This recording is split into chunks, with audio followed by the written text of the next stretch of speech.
وما كانوا مهتدين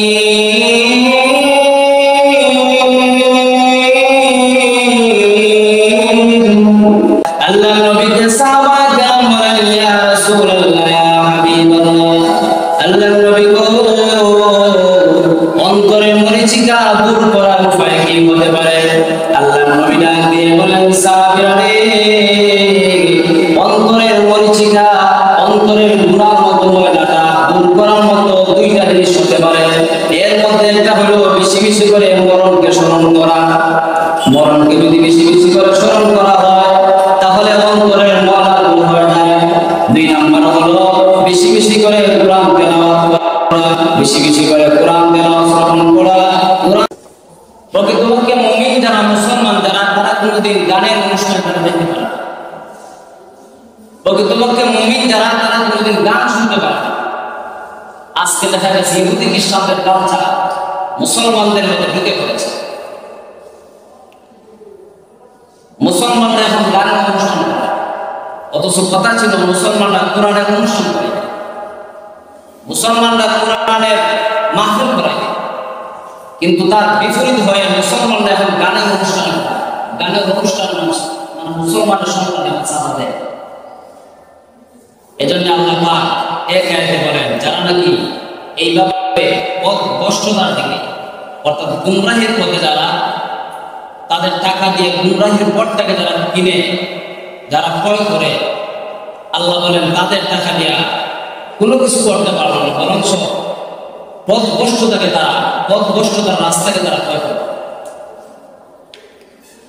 উলাইকা আল্লাযীনা ইশতারাউ আদ-দালালাতা বিল হুদা ফামা রাবিহাত তিজারাতুহুম ওয়া মা কানু মুহতাদিন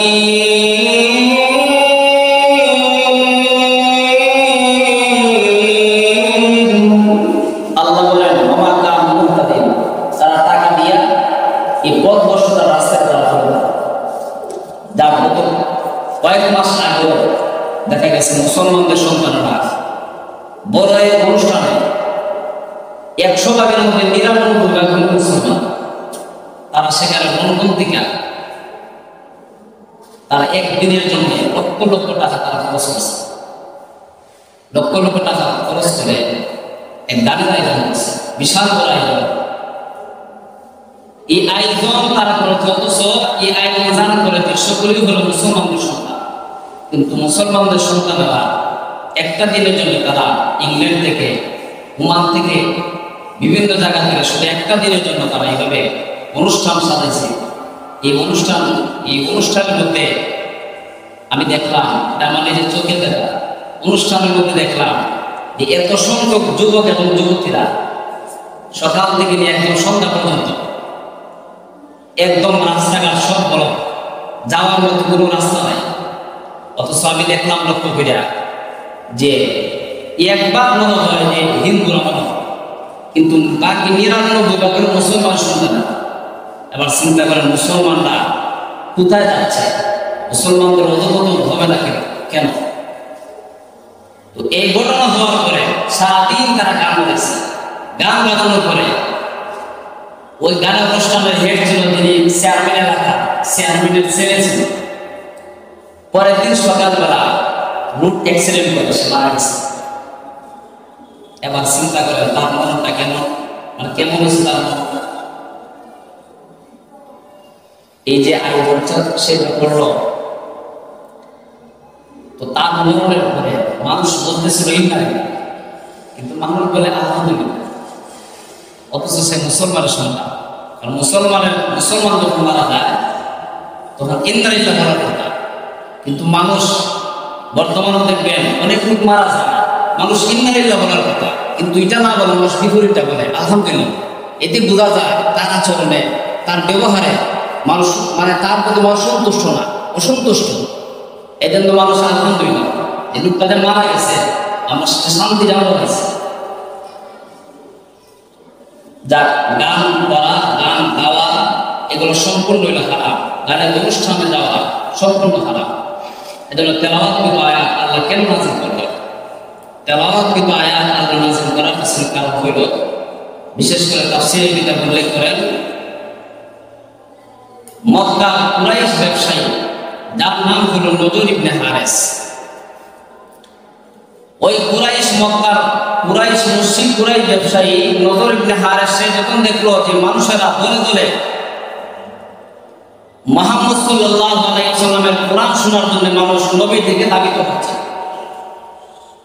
মানুষ আল্লাহর দিকে মানুষ দাবিত হচ্ছে এবং কোরআন একটা বিপ্লব শুরু করে দিয়েছে, তখন ওই মুশরিক ব্যবসায়ী সে বিদেশ থেকে গায়িকা এনে সে একটা গানের আয়োজন করছে।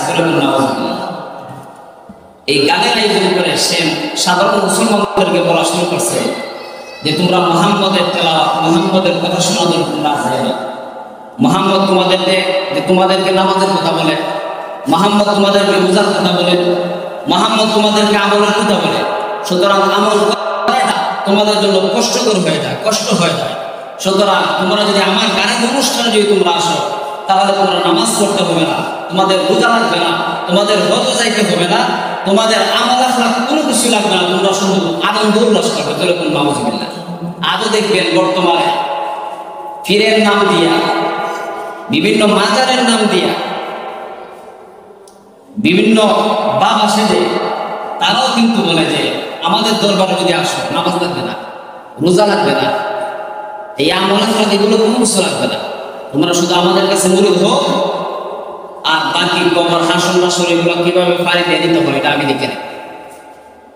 সাধারণ মুসলমানদের ঈমান আমলকে নষ্ট করার জন্য, তাদের পেট পালার জন্য তারা ব্যবসা শুরু করে দিয়েছে এবং তারা স্লোগান দেয়, পানির নিচে মোমের বাতি বাতাসে নিবে না, আরে ফিরআউলিয়ারা নামাজ পড়তে ওযু গোসল লাগে না, ফিরআউলিয়ারা নামাজ পড়তে ওযু গোসল লাগে না।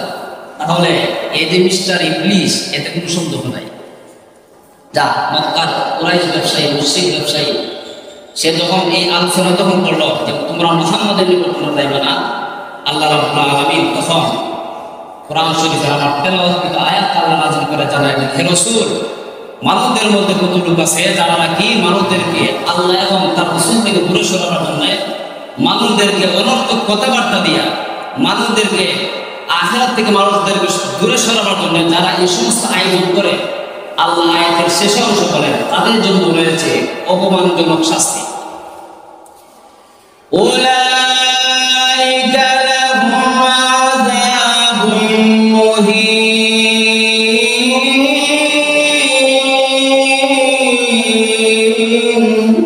আল্লাহ বলেন তাদের জন্য রয়েছে অপমানজনক শাস্তি। এবার আমি আপনাদেরকে জিজ্ঞাসা করি, গান শুনতে শুনতে বা গান শুনলে কোনো মানুষ তার চরিত্রের পরিবর্তন হয়েছে? আপনারা কোনোদিন শুনছেন? গান শুনে মানুষের চরিত্রে কোনোদিন পরিবর্তন হয় না, কিন্তু কোরআন শুনে মানুষের চরিত্রে পরিবর্তন হয়।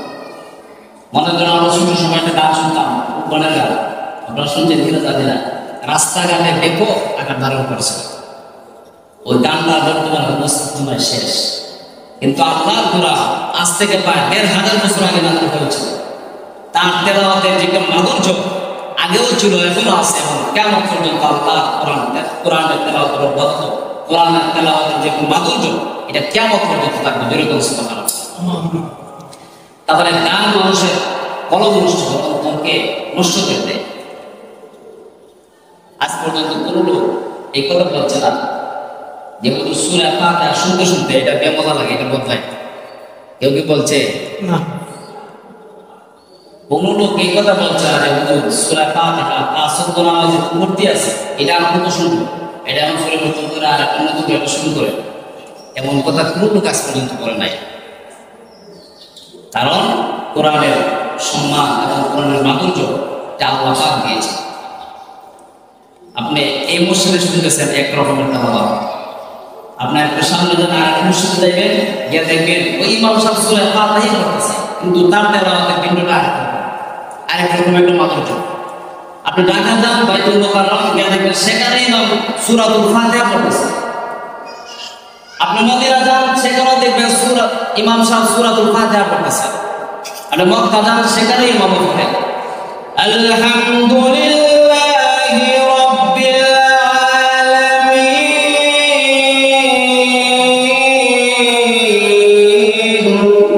মনে হয় যেন কোরআন এই মাত্র নাযিল হয়েছে। এক তারিশা উনি একটা রেখেছেন আলহামদুলিল্লাহি রাব্বিল আলামিন আর রহমানির রহিম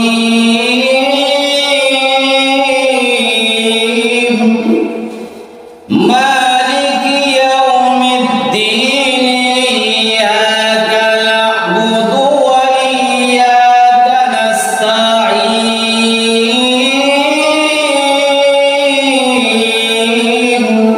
যেই মাত্র এতটুকু একসাথে কইরা যখন ছেড়ে দিছে উনি কয়েকজন খ্রিস্টান তারা ফাল্লা দ্বারায় কালেমা পড়ে মুসলমান হয়ে গেছে। জোরে বলুন সুবহানাল্লাহ। তাহলে কোরআনের তেলাওয়াতের মাধুর্য আগেও ছিল, এখনো আছে এবং কিয়ামত পর্যন্ত কোরআনের তেলাওয়াত এবং তার মাধুর্য অব্যাহত থাকবে। গালাগালি আইন দেবে কিন্তু কোরআন যাবে। আর কোরআন হলো মানুষের অন্তরের মধ্যে ঔষধ। রূপ হলো কিতাবে লেখেন মানুষের রূপ হলো দুই প্রকার, একটা হলো শারীরিক রূপ আর একটা হলো কলবের রূপ। শারীরিক রূপ যেটা সর্দি কাশি ইত্যাদি এগুলো ওষুধের মাধ্যমে তার রূপ দূর হয়ে যায়, কিন্তু অন্তরের যে একটা রূপ এটা কিন্তু ওষুধের মাধ্যমে মেডিসিনের মাধ্যমে এই রূপ দূর হয়। এটা আল্লাহ কোরআন নাযিল করছেন। আল্লাহ বলেন এই কোরআন আমি আল্লাহ নাযিল করলাম তোমাদের অন্তরের রোগের ওষুধের জন্য। ওয়াশিফাউল লিমা ফিস সুদূর।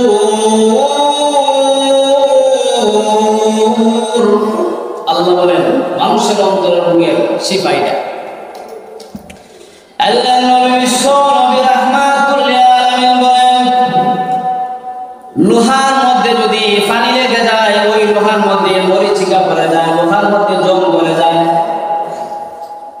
ঠিক তেমনি ভাবে মানুষ যখন কোনো গুনাহ করে তখন গুনাহ করার সাথে সাথে তার অন্তরের ভিতরে মরিচিকা পড়ে যায়, তার অন্তরের মধ্যে একটা জং ধরে যায়। আল্লাহ নবী বলেন যদি কোনো মানুষ কোনো গুনাহ করে তখন তার অন্তরের ভিতরে কালো একটা দাগ পড়ে যায়।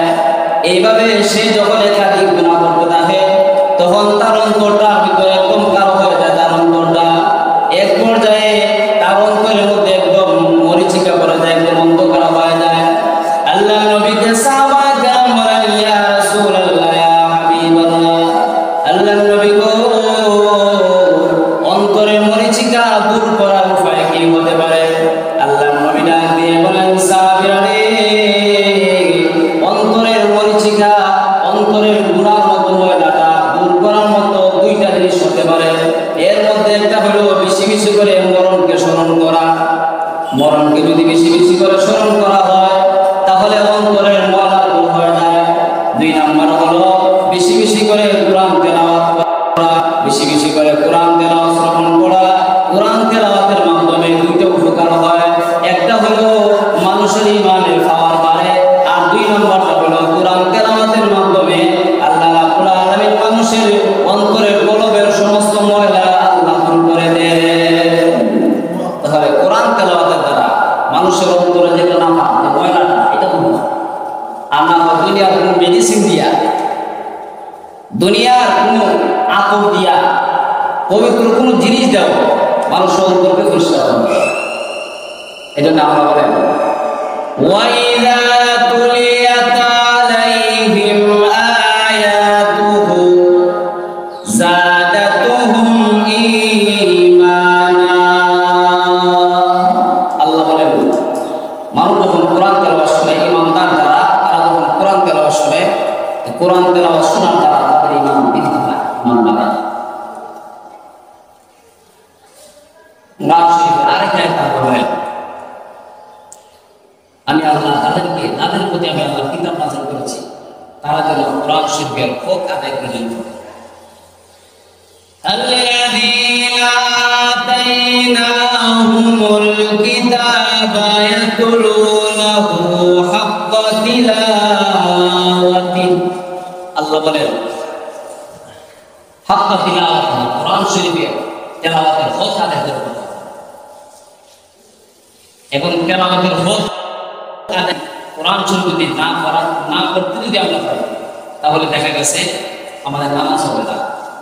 আর নামাজ পড়তে গেলে তো কোরআনের প্রয়োজন, কোরআন তেলাওয়াত লাগে। এজন্য নামাজের জন্য কমপক্ষে সূরাতুল ফাতিহা সহ 5টা সূরা প্রত্যেকটা মানুষের জানা উচিত। এখন মনে করেন আমাদের সমাজে একটা রোগ আছে, এই রোগটা হইল অনেকে কিন্তু নামাজের জন্য যে 5টা সূরা হইল, এই 5টা সূরা কিন্তু অনেকে পারে না, জিজ্ঞাসা করলে কিন্তু বলতে পারে না। আমি একদিন বললাম যে সূরাতুল ফাতিহাটা বলেন, আমার মধ্যে সূরাতুল ফাতিহা কি আবার অত শুধু মনটা প্রকৃত হয়ে গেছে, সূরাতুল ফাতিহা শেষ না। তো তাকে যখন আয়াতুল লোকে আমি বললাম যে আপনি সূরাতুল ফাতিহা তেলাওয়াত করুন, সে অনিষ্টের তেলাওয়াত করছে, মানে এগুলা একদম সহি নয়। তো আমি তাদেরকে বললাম যে আপনারা একটু বৃদ্ধ হয়ে গেছে, এতদিন যে নামাজ পড়ছে, নামাজটা হয়েছে। আমরা অনেক সময় ভুল একটা ধারণা যে আমরা বলি আমরা আমাদের তেলাওয়াত সহি না, তা আল্লাহ মাফ করবা, যদি আমরা যা আল্লাহ মাফ করবো না, এখন আমরা কি করবো, আল্লাহ তো আমাদেরকে মাফ করবা। এটার দুইটা ভালো করে জেনে রাখেন। যদি কোনো মানুষ বলে, যদি কোনো মানুষ নামাজের যে নিয়ম কারণ এবং নামাজের জন্য যে 5টা সূরা মুখস্থ থাকা সহি শুদ্ধ করার প্রয়োজন, যদি কোনো মানুষ না পারে এবং সে যদি কোনো চেষ্টাও না করে শেখার জন্য, এই অবস্থায় যদি সে নামাজ পড়ে, যত জীবন সে নামাজ পড়বে মৃত্যুর আগ পর্যন্ত, তার একটা নামাজ আল্লাহ কবুল হবে না। আর যদি কোনো মানুষ মনে করেন নামাজের জন্য যে 5টা সূরাতুল ফাতিহা সহ শিখার প্রয়োজন, এই 5টা সূরা সে যদি নাও শিখে এবং নাও যদি পারে, মানে সে যদি না পারে কিন্তু তার ভিতরে যদি এই মেহনত থাকে যে আমি এই সূরাতুল ফাতিহা এবং যে নামাজের জন্য এই সূরাগুলো আমি কিভাবে শিখতে পারি, তার ভিতরে এই আবেগ যদি থাকে, আর সে এই অবস্থায় সে যদি যদি সে নামাজ পড়ে, তার নামাজটা আল্লাহ কবুল হয়ে যাবে। তাহলে এই চেষ্টা থাকতে হবে। কিন্তু আমরা এখন এমনভাবে বলি যে আল্লাহ নামাজ পড়বা, কিন্তু আমাদের চেষ্টা নাই।